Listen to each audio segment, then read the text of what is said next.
반갑습니다.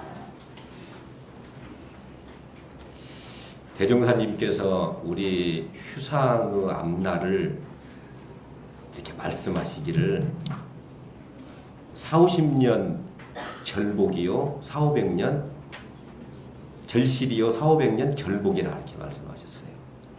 그리고 정산용사님께서는 기룡에서 탁근하고 저 영산에서 뿌리 내리고 익산에서 개화하고 계룡에서 결실하고 금강에서 결복한다 이렇게 말씀하셨어요. 그리고 대종사님은 전망품에서 금강이 현세계하니 조선이 갱조선이다 이렇게 말씀하십니다. 그래 금강산이 세계에 나타나니 드러나니 조선이 다시 조선 아주 밝고 광명한 세상이 된다 이 말씀이거든요. 40-50년 결복이라는 말씀은 우리 법이 이 나라에서는 확실히 저것이 정법이다 저 법이 그리고 많은 사람들한테 그렇게 인식된다 이 말씀이에요. 400-500년 결복이라는 것은 우리 법이 세상에 편만해가지고 모든 인류들이 이 법에 귀의한다. 그게 400-500년 결복이에요. 그래서 우리 법은 우리 엄불교는 세계 보편 종교예요. 우리가 그걸 자부하고 있잖아요. 다른 종교하고는 달라요. 원만한 신앙을 갖고 있고요. 진리적인 종교의 신앙을 하고 있어요. 그리고 그래서 우리 유상은 주세교단이에요. 주세교단. 세상을 책임지고 세상을 낙원으로 인도할 주세교단이라는 거죠. 그런데 대종사님께서 우리한테 4-50년 결실이요 400-500년 결복이라는 그 말씀은 자동적으로 우리 유상이 그렇게 되어질 거라는 말씀이 아니에요. 우리한테 그렇게 간곡히 부촉하고 있는 말씀이에요. 4-50년 안에 이 땅에 우리가 개벽종교로서의 모두가 부처되고 모두가 낙원 생활할 수 있는 그 법이 여기에 있다라고 인식시키는 것을 너희들이 해라. 그 말은 뭐예요? 너희들이 그렇게 변화돼가지고 너희들이 이 법으로 이런 행복을 살고 있다는 것을 보여줘라 이 말씀이에요. 그리고 400-500년 결복 이것은 뭡니까?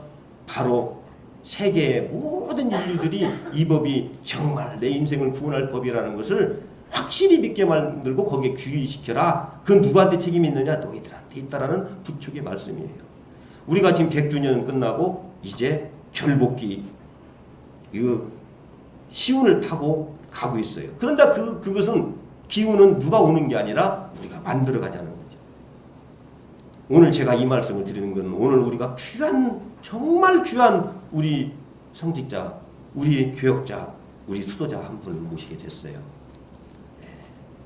저번 달에 모스크바 우리 훈사님 가슴을 울렁거리게 만들었잖아요. 똑같이 보스턴에 우리 숙타원 김현옥 교무님 세계 주세교단으로서 우리가 세계 보편종교로서의 실질적인 사명을 가지고 깊게 수행하고 현지인들을 통해서 우리 법을 전해주고 있어요. 오늘 보스턴 교당 우리 숙타원님 모시고 정말 우리가 세계 보편종교이며 세계를 책임질 주세교단이라는 그런 여러분들이 그러한 사명을 확인하시고 또 우리 교단이 그런 교단이라는 기쁨을 확인하는 시간이 됐으면 좋겠습니다. 그리고 제가 사적으로는 또 우리 숙타원님이 제 대학 후배예요. 우리 화사님들도 계십니다. 제가 같이 야학도 하고 원래요 학교 다닐 때부터 그냥 도끼가 수행기가 잘잘 흘렀던 우리 후배님이세요. 자, 소중한 우리 숙타원 김현옥 교무님 박수로 모시겠습니다.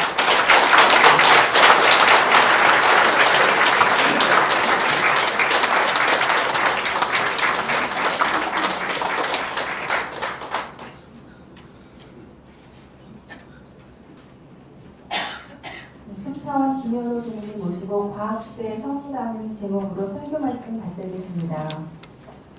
반갑습니다. 반갑습니다.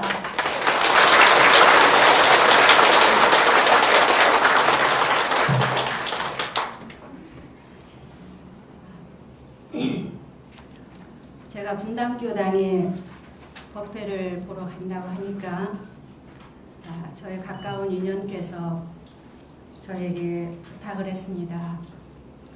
명강은 30분을 넘으면 안 된다.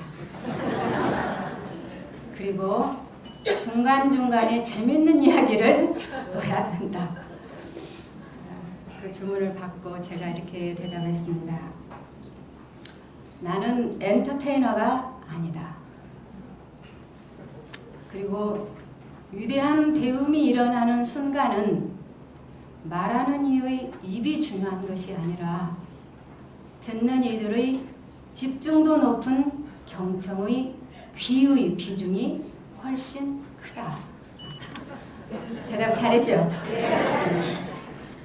제가 오늘 이 30분 동안 제 시간이 주어지기 전까지 충분한 준비가 되신 것 같아요. 경전을 읽으시고 성가 부르시고 또 혁사님의 아주 그냥 열정 가득한 이 소식을 들으셨으니 이제 충분한 경청의 귀가 준비되신 걸로 믿습니다. 저의 오늘 설교 제목은 과학시대의 성리, 과학시대의 성리, 깨달음과 인체에 대한 말씀을 드리려고 합니다.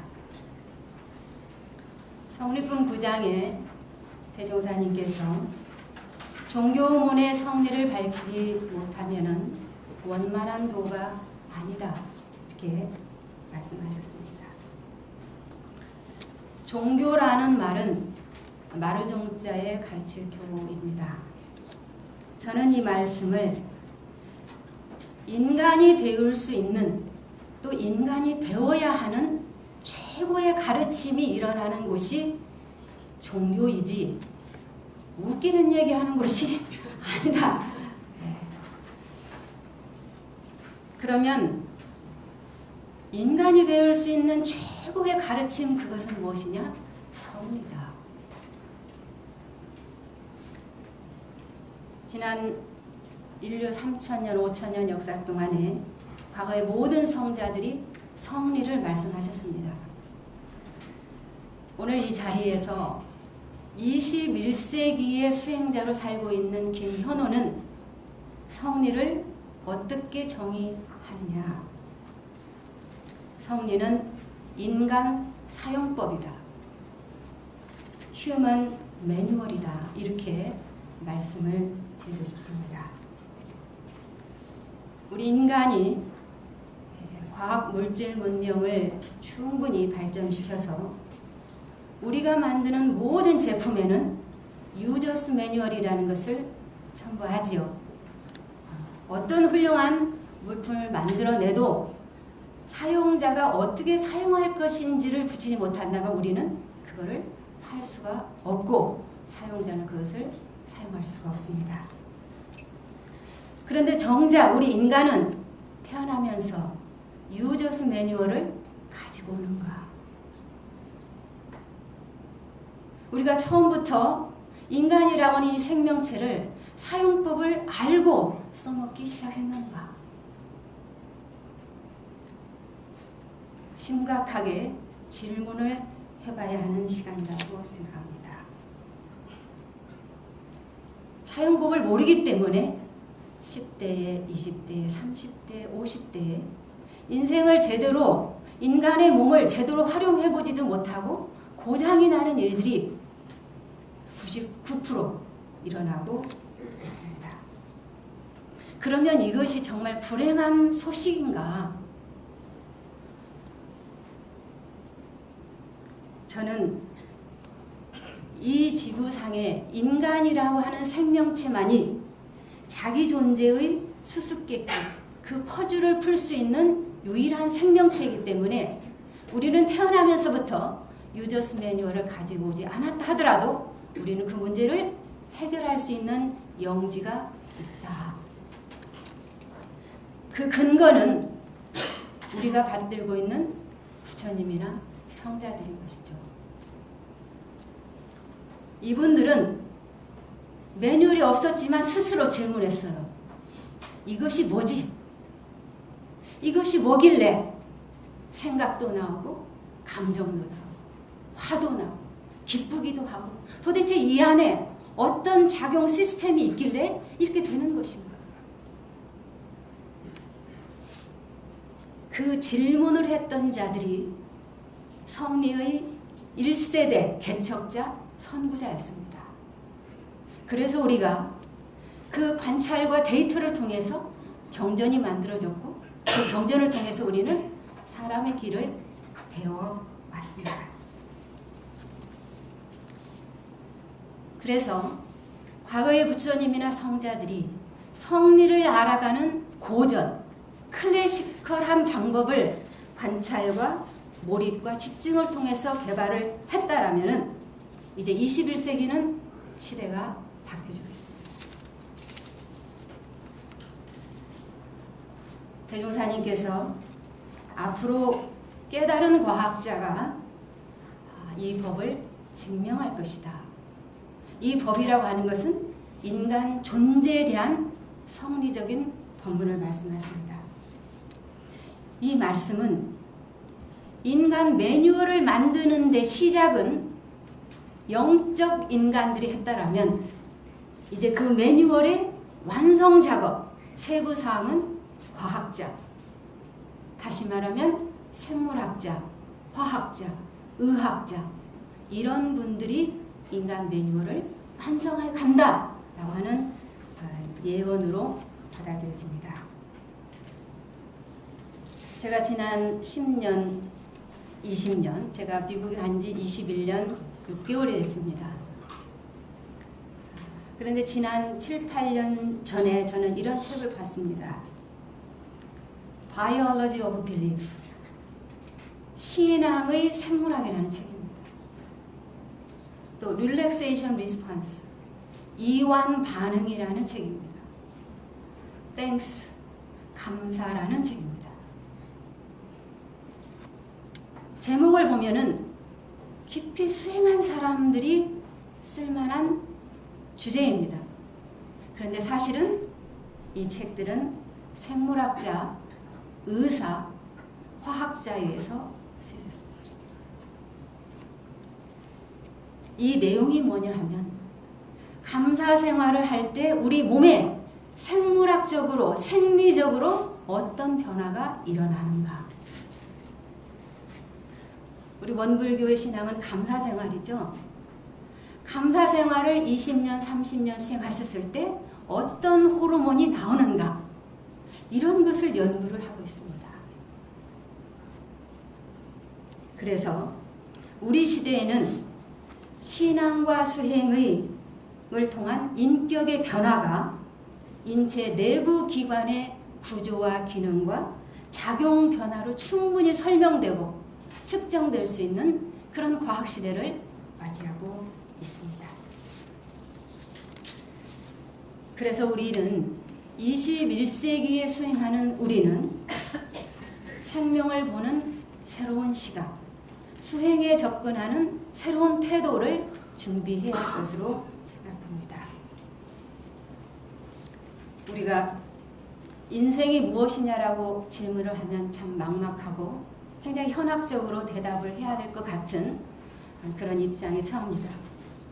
하지만 가장 단순하게 생각을 했을 때 예를 들면 국수나 빵이나 만두나 다른 것 같지만 밀가루인 것은 하나이듯이 우리 교도님들께서 학식이나 명예나 직장이 모두 다르지만은 하루의 삶을 결론적으로 말해보면 보고 듣고 맛보고 냄새 맡고 만지고 그 일 하시는 거죠. 색성향 미촉법, 그 오감의 정보를 가지고 생각의 가공 과정을 통해서 인풋 아웃풋, 입력과 출력의 과정을 통해서 우리는 인격과 인품이 만들어지는 것이죠.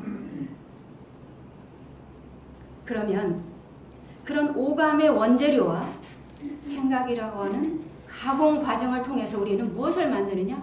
경험을 만듭니다. 하루를 살고 나면 경험이 쌓이죠. 보고 듣고 맛보고 냄새 맡고 만지고 그리고 생각하고 느끼고를 통해서 우리는 경험이 쌓일 뿐입니다. 그래서 부처님께서 불교에서 일체 유심조다. 그러면 우리 인체라고 하는 것은 뭐냐? 경험, 창조, 기계이다. 그렇죠? 경험을 만드는 생물학적 물건입니다. 그러면 인체라고 하는 것은 무엇인가? 마음 공부를 집중적으로 하는 도량에서 지금 인체를 제가 말하고 있습니다. 왜? 과학시대의 성리를 말하기 때문입니다. 우리 인체는 약 60조에서 100조 정도 되는 세포로 구성이 되어 있다고 합니다. 그리고 우리 인간의 뇌는 약 1000억 개의 뇌세포가 있다고 합니다. 이 1000억 개의 세포 하나하나는 자기가 아닌 옆에 있는 세포들 약 10,000개 정도와 연결을 맺을 수 있다고 합니다. 그러면 1000억 개의 세포가 10,000개 정도 다른 세포와 연결을 짓는다고 할 때 그 숫자를 얘기를 한다고 할 때는 이것이 무한의 숫자라고 봐야겠습니다. 그러면 우리 인간이 경험하는 생각이나 감정, 정신의 세계라고 하는 것은 뭐냐면 1000억 개의 세포가 무한한 네트워크를 만들어서 펼치는 전기화학 쇼다. 좀 제 설명이 다소 생소하시죠? 사실입니다. 다시 설명드리겠습니다. 1000억 개의 세포가 약 10,000개 정도의 네트워크를 각각을 이루면서 이루어내는 전기와 화학의 쇼, 그것이 우리가 주관적으로 경험하는 생각과 감정과 인간의 정신 세계이다. 이것을 불교적으로 성리적으로 표현을 하면 진공묘유의 조화이다. 공적영지의 광명이다. 과거에 깨달으신 분들께서 주관적으로 체험한 실존적 경험 세계를 생물학적으로 설명을 하면 1000개의 뇌세포가 또 60조에서 100조가 되는 우리 인체의 모든 세포들을 동원해서 그 네트워크들이 만들어내는 전기화학 쇼다. 그러면 부처라고 하는 인간은 어떤 인간인가? 이 모든 망들이 다 활성화된 인간이다. 그렇게 됐을 때 감정은 동체 대비의 공감 능력이 충분한 인간이 되는 거고, 인지적으로는 우주의 무한 정보를 무료로 다운로드 받을 수 있는 생체를 만들어 낸다는 것입니다. 그게 부처의 실증적 상태다. 과거에는 관찰을 통해서, 집중을 통해서 내 안에서 일어나는 생각과 감정을 철두철미하게 집중해서 탐구를 하고 밝혀냈습니다. 그러나 인체의 생물학적 지식이 부족이기 때문에 이런 설명이 불가능했습니다. 그러나 우리는 이제 21세기 영성의 1세기를 사는 행운아이기 때문에 이런 과학적인 인체에 대한 과학적 지식이 가능한 시대를 살게 되었습니다. 그러면 그런 부처와 같은 인간이 되려면 어떻게 준비해야 하느냐? 요즘 우리 한국에도 평생학습, 평생교육은 이게 잘 되고 있는 것 같습니다. 평생 꾸준히 학습하는 인간이 되시라, 이렇게 주문을 하겠습니다.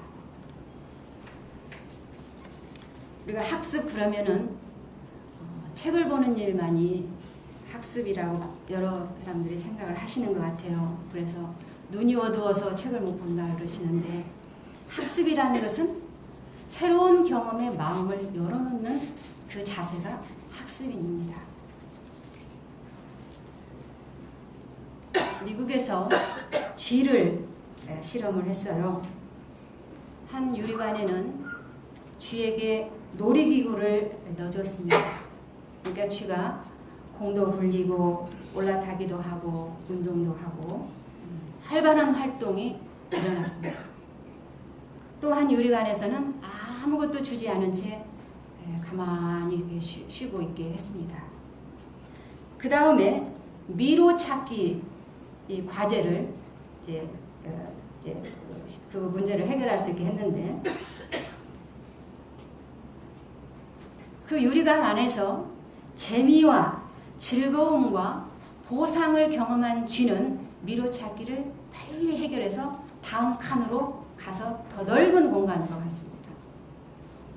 그런데 아무런 활동이 없었던 쥐는 그냥 그대로 그냥 그 안에 있었습니다. 이것이 뭐냐? 우리 인간은 동물이죠. 동물은 움직이는 것이 동물이지 가만히 있으면 우리가 어떻게 되죠? 식물인간이 돼요. 그죠? 만일에 한 달 동안 그냥 가만히 쉬고 계시면 어떻게 되는 거예요? 식물인간이 됩니다. 그래서 현대과학에서 그런 표가 있어요. Use it or lose it. 사용해라 아니면 잃어라. 그러니까 우리는 몸도 자유롭게 써야 되고 정신도 자유롭게 써야 돼요. 우리가 부처가 된다는 것은 심신의 자유를 얻는다고 그러셨잖아요. 인간이라고 하는 생명체가 뜻대로 되어져야 자유롭지. 그죠? 기쁘고 싶은데 계속 몇 날 며칠 슬퍼지기만 한달지, 이거는 어떻게, 이 기계가 지금 고장난 거거든요. 슬플 자리에 가서 너무 흥분이 된달지, 이거는 뭔가 이 호르몬이나 신경계에 문제가 생겼기 때문에 그런 거죠. 그래서 우리가 학습을 통해서 정상적인 인생을 산다면 나이가 들수록 우리는 명품에 태가 나야 돼요. 명품 백이 아니고 명품 옷이 아니고 그 인간을 보면 명품의 기품이 드러나야 우리가 정상적으로 인생을 살아가고 있다고 볼 수 있다는 겁니다. 그런데 현대인들이 병원을 방문하는 횟수의 80%가 신경성이라고 진단되고 있습니다. 우리가 전염병이랄지 불의의 사고를 당해서 병원에 가는 건 어쩔 수가 없어요. 그런데 신경성으로 간달지, 호르몬 문제가 생긴달지, 유전적인 건 빼고요. 그거는 뭐냐? 내가 내 지금 사용법을, 인간 사용법을 잘 모르는 무지의 병이다. 그죠? 깨달으면 그건 해결할 수 있는 거예요.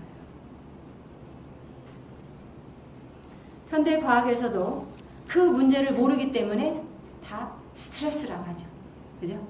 스트레스 때문이니까요. 그리고 신경 안정제를 주죠. 그러면 이 신경성이라고 하는 문제를 한번 진단을 해보겠습니다. 우리 몸에는 교감신경과 부교감신경이 있다고 합니다. 이 신경계가 스위치가 자유롭게 켜졌다 꺼졌다 때에 맞게 움직여야 되는데, 예를 들면 우리 교도님들께서 편안한 마음으로 수목원을 산책을 하고 계시는데 갑자기 멧돼지가 나타났다. 그러면 어떻게 해야 되죠? 건강한 인간이라면 놀래야겠죠? 부처 다 됐으니까 안 놀래야 되나요? 네. 부처가 다 됐어도 놀래야 그게 건강한 인간이에요. 놀래고 두렵고 그리고 탈출하겠다고 하는 의지가 강하게 일어나야겠죠? 그러면은 마음만 가지고 되는 것이 아니라 몸이 그렇게 그런 시스템으로 바꿔줘야 되겠죠. 예를 들면 심장에서는 펌프질을 더 세차게 해야 되고, 우리의 눈동자는 커져서 주변을 더 살피고 정확히 살펴야 되고, 근육에는 힘이 들어가야 되고, 소화기는 좀 쉬어야 되겠죠. 지금 위기 상태인데 소화시키려고 하면 안 되겠죠. 그쪽에는 피가 덜 가고 팔다리에 힘이 쭉 가면서 탈출해야 됩니다. 그 시스템을 만드는 것이 교감신경이에요. 그런데 멧돼지를 피했다. 그럼 그 다음은 어떻게 돼야 되죠? 처음에 수목원 갈대 상태, 편안하고 아무 일 없었던 그 상태로 얼른 돌아와. 이게 건강한 인간이죠. 그 충격을 한 달쯤 가지고 있고 떨고 있고 그럼 이게 고장난 인간이에요. 그죠? 바로 돌아와요. 그런데 우리 현대인의 몸이 거의 교감신경이 활성화된 긴장 상태의 몸을 거의 24시간 유지를 한다는 거예요. 학교에도 멧돼지가 없고 직장에도 멧돼지가 없고 그 어디에도 나의 생명을 위태롭게 하는 요인이 없음에도 불구하고 우리의 몸은 이미 교감신경이 과부하된 상태로 가고 있다. 그럼 결과는 무엇이냐? 우리 몸의 면역체계가 무너지고 활성산소가 증가되고 염증이 생기고 그래서 우리 모두 병들어 간다는 거예요. 그래서 많은 사람들이 만성불안, 긴장, 수면장애, 우울 이것이 지금 전염병처럼 펼쳐지고 있습니다. 그래서 또 쥐를 실험해봤어요. 인간이 경험하고 있는, 현대인이 경험하고 있는 이 전염병 같은 불안의 문제를 생물학적으로 해결을 해볼 수 있을까? 그래서 우리 이 인간의 뇌에는 편도체라는 게 있거든요. 그게 집에 화재가 발생하면 경보가 이렇게 울리듯이 우리 몸이 위기를 느낄 때 스위치가 켜지는 게 편도체라는 게 있어요. 그래서 쥐에게 편도체를 제거하는 수술을 해봤습니다. 잔인하죠? 네. 우리 인간이 이렇게 장수하고 건강하게 사는 것은 엄청난 동물들의 희생이거든요. 네. 그래서 저희는 기도도 많이 하고 천도도 많이 하고 사죄를 하면서도 사실 살아야 돼요. 네. 그래서 쥐의 편도체를 제거를 했습니다. 그랬더니 예상한 대로 공포가 없어졌습니다. 좋겠죠? 쥐의 편도체를 제거했더니 두려움이 없고 불안이 없고 항상 평안해요. 그런데 무슨 일이 생겼느냐? 어느 날 쥐가 고양이 목을 타고 올라가는 거예요. 부작용이죠. 불안은 없어졌지만 여기에서 우리가 생각해야 할 게 그 어떤 인간도 마음의 불안이나 긴장 때문에 힘들지만 편도체를 없애고 싶지는 않다는 거죠. 여기서 우리가 수행이 절대적으로 필요한 겁니다. 현대과학은 명상을 많이 연구하고 있어요. 요즘 CT, MRI, PET 이런 것은 그냥 물질만 찍는 것이 아니라 명상 상태에서 일어나는 호르몬의 변화나 신경 전달 물질의 변화를 다 찍고 있습니다. 그 결과 명상 수행은 교감신경과 부교감신경을 안정시키고 호르몬을 균형 있게 발전시키고 편도체 기능을 정상화시킨다 이렇게 되어 있어요. 내용적으로는 그렇지만 주관적으로 명상을 또 영적 수행을 많이 하는 사람들은 자기 경험을 말하기를 평화롭고 이완되고 즐겁고 안정적이고 지혜와 통찰력이 생긴다 이렇게 경험담을 말하는데 생물학적으로 보면 자율신경이 안정화되고 편도체와 호르몬이 정상화된다는 겁니다. 하버드 대학의 신경회부학자 줄보드 테일러라고 하는 여성이 있었어요. 지금부터 한 20여 년 전에 그분의 나이가 37세였습니다. 이분의 오빠는 어려서부터 정신분열증 환자였어요. 그래서 항상 뇌에 대해서 궁금했어요. 오빠의 병을 고쳐주고 싶은 마음에 뇌를 공부하다가 뇌과학자가 됐습니다. 그런데 1996년 12월 10일에 이분이 그날 출근을 하려고 샤워를 하는데 자기 몸이 한쪽이 무거워지는 것을 경험을 했어요. 팔과 다리 그리고 이 언어가 무뎌지는 것을 경험을 했습니다. 뇌과학자이기 때문에 그걸 경험하면서도 지금 나의 뇌의 어느 부분에서 지금 피가 터지고 있고 어느 쪽으로 가고 있구나를 알면서 경험을 한 거예요.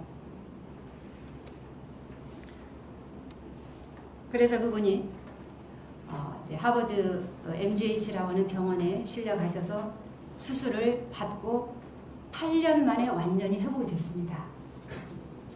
그 뒤에 그분이 자신의 경험담을 이렇게 얘기를 했어요.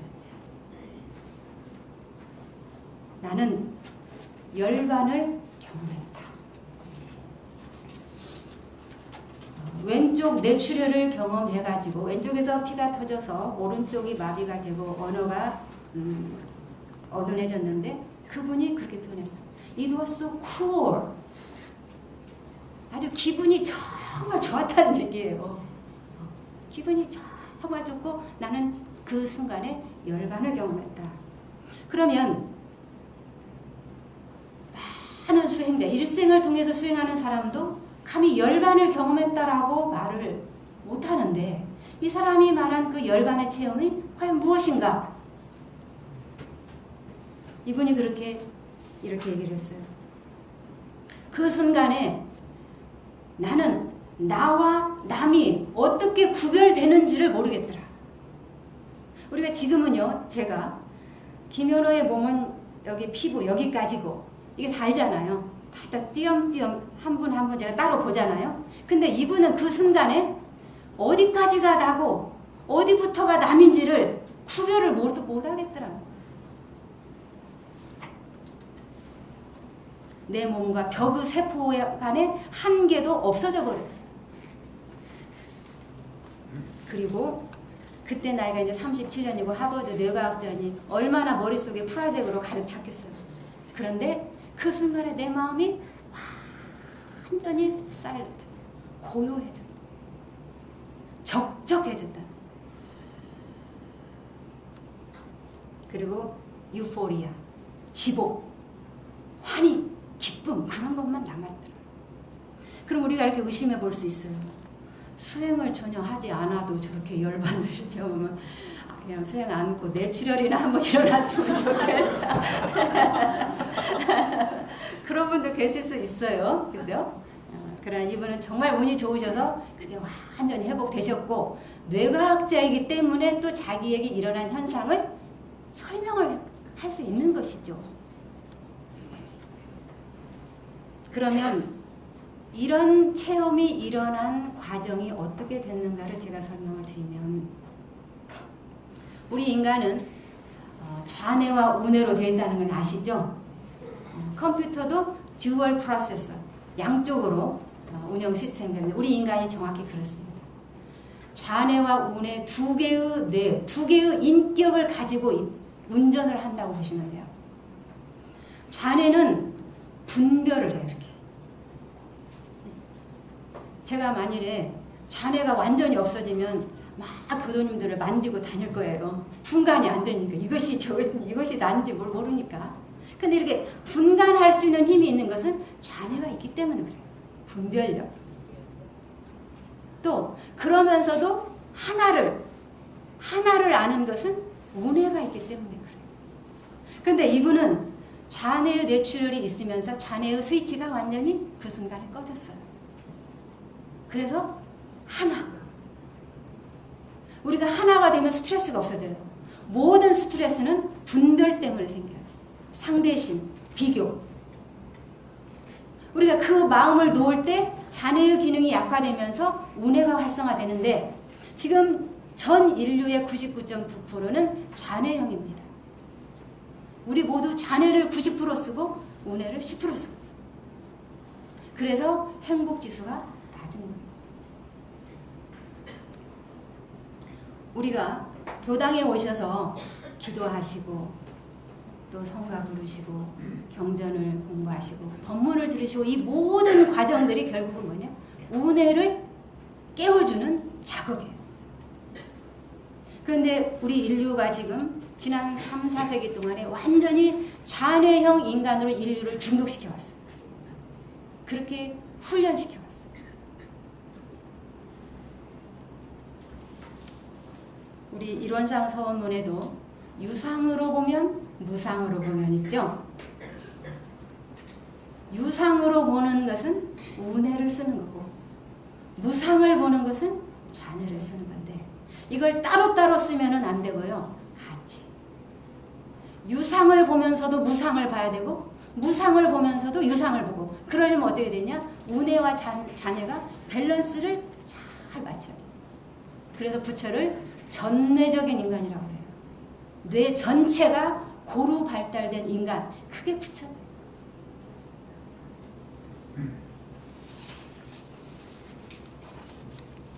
그래서 앞으로 인류 모든 영적 수행, 모든 종교 활동이 궁극적으로 기여를 해야 되는 것은 무엇이냐면 심신을 이완시키는 거예요. 지금 이 자리에 계시면서도 몸이 뭔가 경직됨을 느끼고 있거나 마음이 긴장되고 있다면 풀으셔야 돼요. 왜냐? 지금 교감신경이 켜져 있고 편도체가 지금 과부하 상태이기 때문에 이걸 쿨다운, 자꾸 내려야 된다.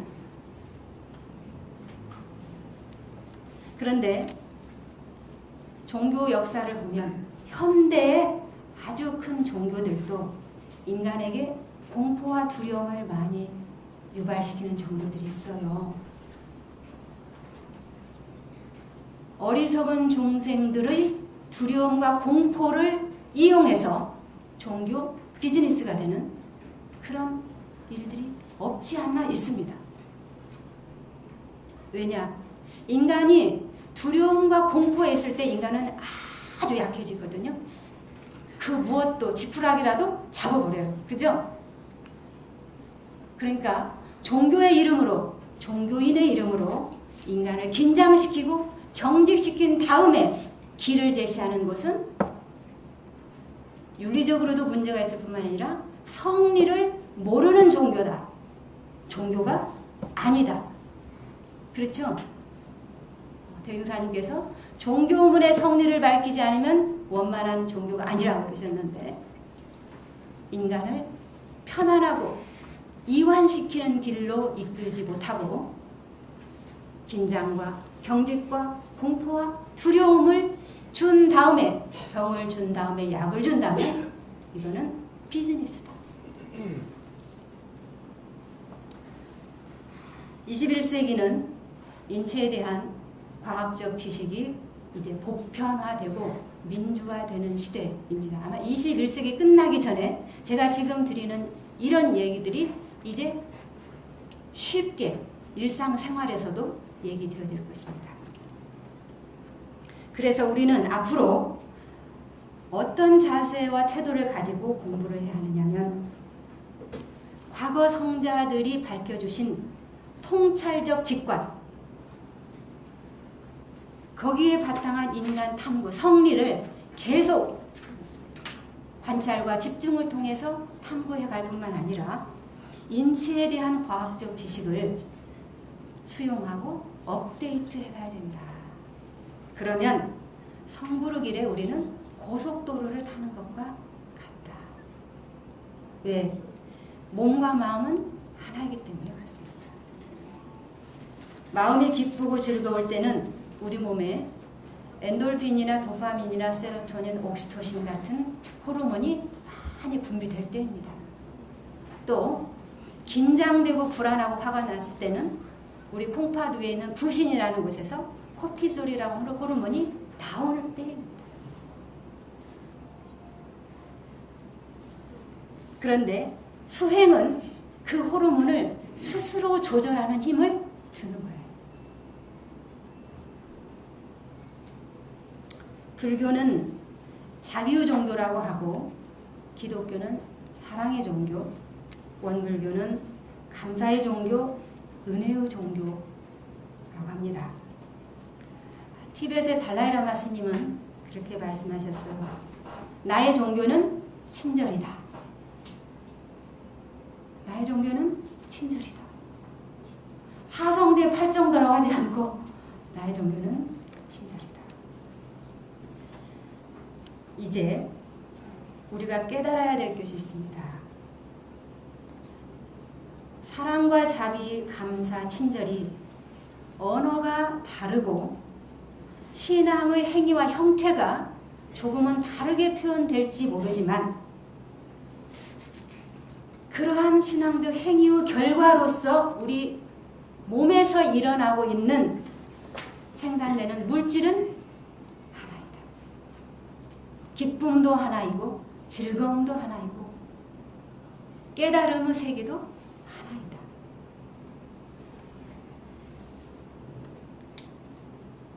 이제 앞으로 어떤 종교에서 어떤 영적 프로그램으로 일생을 수련을 하든 잘 수행하는 사람은 이런 사람이 됩니다. 편도체가 불필요하게 스위치가 켜지지 않아서 거의 항상 편한 상태. 위기 상황 때만 잠깐 켜졌다 바로 켜진. 그리고 육체는 늘 이완입니다.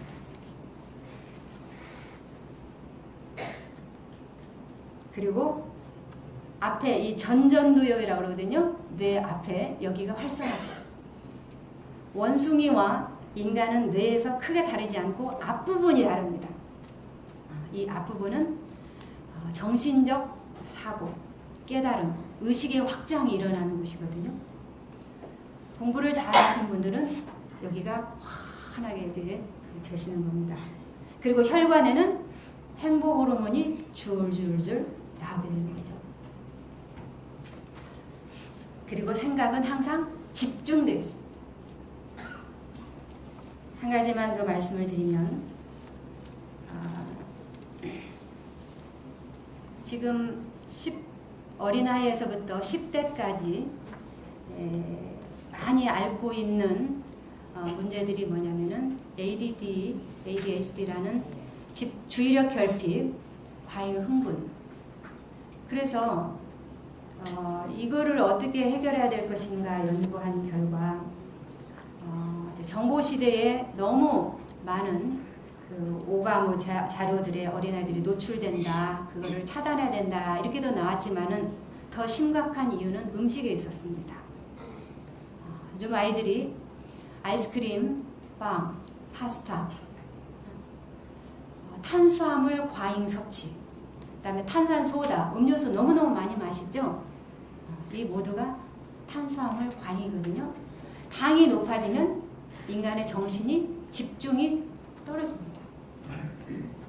정신이 안정이 안 돼요. 안정이 안 되니까 아이들이 학습을 할 수가 없죠.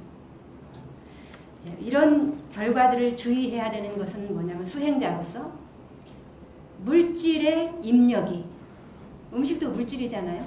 물질의 입력이 우리의 정신작용에 장애가 된다는 거죠. 그래서 잘 수행하시고 신중하게 성불의 길을 가시는 분은 입에 들어가는 것, 코에 들어가는 것을 완벽하게 조절할 줄 알았어요. 그래야 그 다음 단계에 생각이나 감정을 관찰하고 조절해서 자기 에너지를 부처의 몸으로, 부처의 몸이 될 수 있는 에너지 상태로 끌어올릴 수가 있는 것입니다.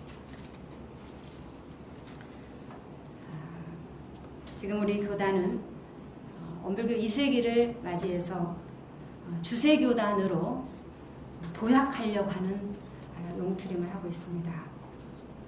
대종사님께서도 도학과 과학의 병진을 말씀해 주셨는데 21세기의 도학과 과학은 이런 영적 수행과 인체에 대한 과학적 지식을 섭렵하면서 양방으로 단련하고 공부를 해갈 때 우리 교단이 영적 인재교단이 된다. 우리가 무엇으로 우리 교단을 주세교단으로 만들 것인가? 과학적 성리시대에 영적 인재교다. 다행히도 우리는 과학적 영성시대 1세기를 삽니다. 21세기. 100년 전만 해도 이런 설교할 수가 없었습니다. 왜? 인류가 이걸 몰랐었어요. 인류 전체가. 그러나 우리는 이제 그 최첨단의 과학적 지식을 도입하면서 우리 수행에 더 도약을 할 수 있는 그런 시점이 있습니다. 우리 분당교당 교도님들께서 더욱더 정진하시고 분발하셔서 대종사님의 제자로서 청출어람하는 그런 21세기부터 제가 저희 후배들에게 가끔씩 농담 겸 진담을 합니다. 우리가 대종사님을 스승님으로 모시고 받들고 물론 영원한 스승이지만은 결국 우리는 대종사님을 능가해야 한다. 100년 전의 인간보다도 우리가 못하다면 이거는 대종사님의 제자라고 할 수가 없다. 대종사님께서 제자들이 영원히 당신을 떠받들기 바라겠느냐? 그거 아니시다. 당신을 딛고 올라서서 더 위대한 인간들로 일어서는 것, 그것이 대종사님께 대한 진정한 보훈이다. 그래서 청출어람하는 21세기 붓다들이 되시기를 빌면서 제 말씀 마치겠습니다.